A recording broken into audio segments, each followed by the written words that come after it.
మన జీవితం మన చేతిలో ఉంటుంది. దాన్ని మనం ఎలా మలుచుకుంటాము.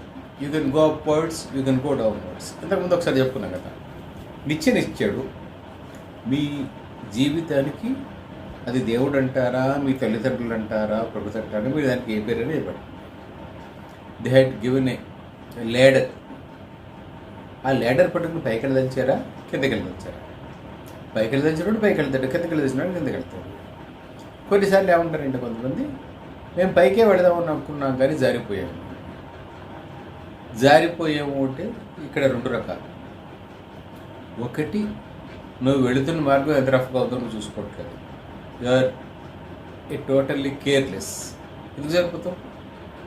Unless you don't have a grip or you are not very careful about your step, you will follow. If not, you will never. That is one. రెండోది, you are not prepared. You are not prepared for what it comes. అది కూడా తప్పే కదా. మనం జాగ్రత్తగా ఉండకపోవడం తప్పే, ప్రిపేర్డ్గా ఉండకపోవడం తప్పే, రెండు కూడా. So you have to be. ఈ పక్షి కథలాగే, ఈ పక్షి ఎవరి చేతిలో ఉన్నట్టే ఆ పక్షి అనేది మన జీవితము, అది మన చేతిలోనే ఉంది. Can we go in a right way or do we prefer to go in a wrong way? పక్షి బతకాలా చావాలా అనేది వాళ్ళ చేతిలో ఎలా ఉందో, మీ జీవితం ముందుకెళ్ళాలా వెనకెళ్ళాలా, లేదా యాజ్టేజ్గా ఉన్న చోటు ఉండిపోవాలా, ఎలా చెయ్యాలి, ఎలా ఉండాలి అనేది మీ చేతిలో. Find about it and decide wear to go and how to go. ఎలా వెళ్ళాలనుకుంటే అలా వెళ్ళచ్చు, ఎటు కావాలనుకుంటే అటు వెళ్ళచ్చు. దేనికి ఇబ్బంది లేదు.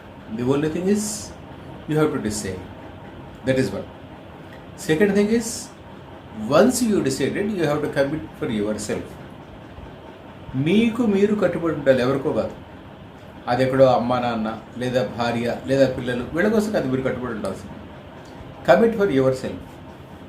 Honour the word you gave to your self.